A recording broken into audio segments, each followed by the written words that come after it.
Hello everyone, my name is Kevin. I'm the CEO of Keyrock, and apparently I'm the one standing between you and lunch, so just bear with me for a few minutes. So yeah, I'm the CEO of Keyrock. What we are a young fintech company, and we're active in capital markets. So when you think of a capital market, and actually any market for that matter, its main added value is that it allows a buyer to meet a seller so that they can both easily transact, right? And that ability is actually called liquidity. So liquidity is the core added value of any market. But that liquidity is not something that just happens out of thin air. So if you consider a market, what you're going to have on one side is a seller, right, that wants to sell 5 stocks at a price of 100. And then you're going to have on the other side a buyer that wants to buy that same stocks for the same price. So you would think that's a match made in heaven. There's just going to be a transaction is going to happen, everything is happy. Actually, there's a hurdle in the middle, and that hurdle is time. It only very rarely happens that the buyer and a seller meet on the same market at the same time to do the same thing. And so that's why liquidity can sometimes be an issue on markets. So in the middle, what you have are players called market makers that actually bridge the time gap between the buyer and the seller. So when the seller comes on the market maker is going to buy, he's going to hold on that for some time, and when then only is the market maker going to sell. Can you still hear me?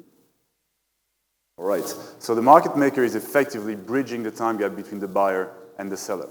So that market-making service today is provided by third-party providers, usually the same ones that actually help issuers make their IPOs, right? So namely banks. So these guys are very good at their job. They're providing liquidity very well on lots of markets. But the problem is that they are unable to do it at scale on the hundreds and the thousands of markets that require liquidity support.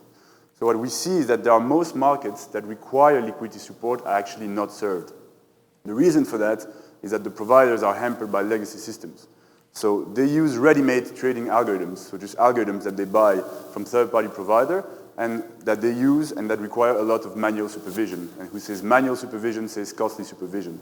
On top of that, they provide limited transparency to their clients, and you end up with something that has no scalability. So the market making as a service today is provided as a high-end service that is very unscalable, and you end up with hundreds and thousands of capital markets that require liquidity support but that cannot have it. And that's where Keyrock comes in.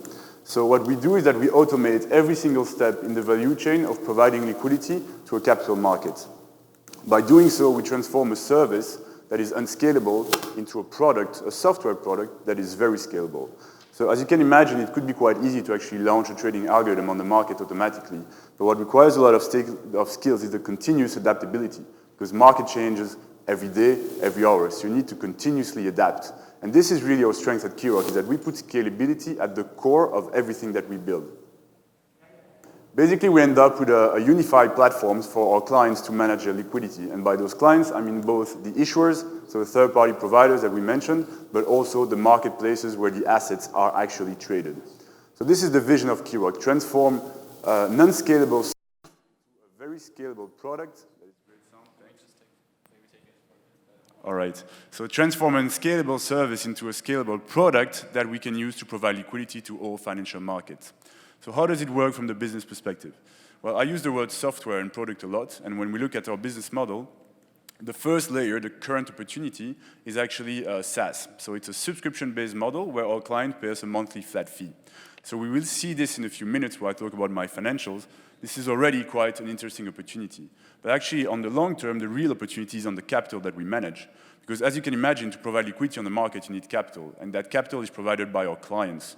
As I say, we're very scalable. So we can sign a lot of clients easily, and each of them provides some capital for a system. So at the end of the day, you have some capital that actually piles up, which you can use to create trading opportunities and to use internal flow. So that means that you use the liquidity of one client to serve the liquidity of another. By doing that, you have higher margins, and you can actually bypass the marketplaces and not pay their fees. And this is where, on the revenue side, we have a very great opportunity moving forward. So, as I say, we want to provide liquidity to all financial markets, but of course, we had to start somewhere. And we actually started with digital assets a bit less than 2 years ago. So let's see how that actually worked out for us. So we launched a company, and less than 6 months later, we signed our first B2B client with a monthly revenue of 7,000 euros. So that's one client, 1 million orders placed on the market, 200 euros of trading volume daily. It's quite low, right? 6 months later, January 2019, we reached almost 60,000 euros of monthly revenues with 9 clients, 500 million orders placed, and 50,000 euros of daily trading volumes. So now the question is where we stand today. And as you can imagine, if the slide is there, well, the line is not going down, and you're right. So last month, we reached 102,000 euros of monthly revenues, 93% of which are recurring. We do that with 16 B2B clients. We've placed 3 billion orders on the market so far, and we have more than 4 million euros of daily trading volume. So that opportunity on such a small market, this is the digital asset market, shows the size of the opportunity that lies globally. This is the total addressable market for us. And this is considering that capital markets actually remain flat in size. What we see is that with technology shifts, such as tokenization, it is expected for capital markets to actually grow tremendously in the coming years. And this shows the opportunity that we are facing with here with Keyrock. So moving forward, we have 3 clear priorities to become ubiquitous liquidity providers on all markets. The first one is machine learning. Of course, something that we use those technologies already in our algorithms to make sure that they remain self-adaptable, but it's something that we want to invest more, even further moving forward. The second is traditional markets. So we started on the digital asset market, as I said, but the vision for Keyrock is a lot broader than that, and so we need to start looking on other markets as well, where our technology and our product is actually needed. And the third one is a global presence. We're based in Brussels. We have clients all over the world and want to increase our global footprint to actually leverage the growth opportunities that we see.